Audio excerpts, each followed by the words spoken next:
এখন বুঝলাম না, কাঁদতেছো কেন তুমি? আমি শুনছি মেয়েরা বিয়ের পর কাঁদে, তুমি ছেলে মানুষের কান্নাকাটি করতেছো কেন? আবার কট দিয়ে বিয়ে করছো তুমি, কান্দুম নাকি নাচুম? এই কি বললে তুমি? আমি তোমাকে কট দিয়ে বিয়ে করছি মানে? বিষ খেয়ে আত্মহত্যার ভয় দেখে আমাকে বিয়ে করছো, কটটা তো কি?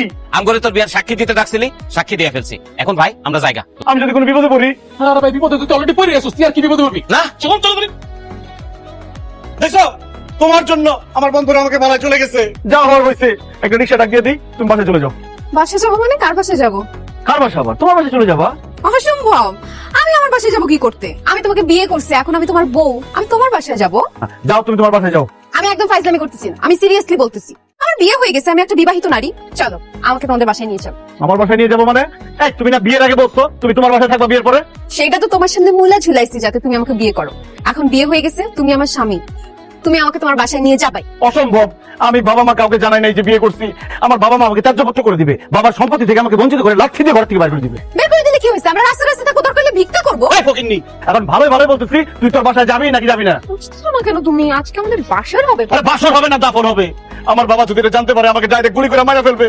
আমার আব্বা আমাকে বুঝে কয়েকদিন পরে তোমাকে একদম ধুমধাম করে অনুষ্ঠান করে আমাদের বাসায় তুলে নিয়ে আসবো। আচ্ছা ঠিক আছে, তুমি কষ্ট করে একা বুঝাবে কেন? আমাকে নিয়ে যাও, দুজন মিলে আজকে বুঝাই। এখন কিন্তু মেজাজ খারাপ হয়ে যেতেছে। তুমি আমার স্বামী, তুমি আমাকে উষ্টা কেন? লাত্তি পর্যন্ত চাইলে মারতে পারো, কিন্তু আমি তোমাকে ছাড়া কোথাও যাইতে পারবো না। তুমি যেখানে আমি সেখানে। জান, তুমি আমাকে মাফ করে দিও। আচ্ছা, তোমার পেছনে এই বেটা কে? আমি তাকাই আছে। কি ব্যাপার মামুনি, তুমি এখানে বসে কাঁদছো কেন? আঙ্কেল, আমার সর্বনাশ হয়ে গেছে। কি হয়েছে তুমি খুলে বলো তো আমাকে। আমি একটা ছেলেকে ভালোবাসি, আমাদের বিয়েও হয়েছিল, কিন্তু বিয়ের পরপরই সে আমাকে তার বাসায় না তুলে ধাক্কা মেরে রাস্তায় ফেলে পালিয়ে গেছে। একটা মেয়েকে এইভাবে রাস্তায় ধাক্কা মেরে কেউ যেতে পারে? এদের বাপ মা কোনোদিন কিছু ভালো কিছু শিখায় নাই, এদেরকে জাস্ট গুলি করে মারা উচিত। ওরে যদি আমি সামনে পাই, একদম গুলি করে মারবো। আঙ্কেল, আপনাকে দেখে মনে হচ্ছে আপনি অনেক দয়ালু। আপনি হচ্ছেন অসহায়দের আশ্রয়দাতা। আঙ্কেল, কিছুদিনের জন্য আপনার বাড়িতে আমাকে আশ্রয় দেবেন প্লিজ। আমার বাসায় তোমাকে আশ্রয় দেবো? হ্যাঁ, আপনি যদি আশ্রয় না দেন আমাকে বাড়িতে চলে যেতে হবে, আর বাড়িতে গেলে আমার বাবা মা আমাকে কেটে কেটে টুকরা টুকরা করে ফেলবে। আঙ্কেল, কিছুদিনের জন্য আপনার বাসায় একটু আমাকে আশ্রয় দেন। আপনার বাসায় থেকে আমি আমার স্বামীকে খুঁজবো। তুমি ওকে খুঁজে পেলে তুমি অবশ্যই আমার কাছে নিয়ে আসবে, বাকিটা আমি দেখবো। কিন্তু তোমাকে তো ওইভাবে একা রেখে যাওয়া যাবে না। ঠিক আছে ঠিক আছে, তুমি চলো আমার সাথে আমাদের বাসায় চলো।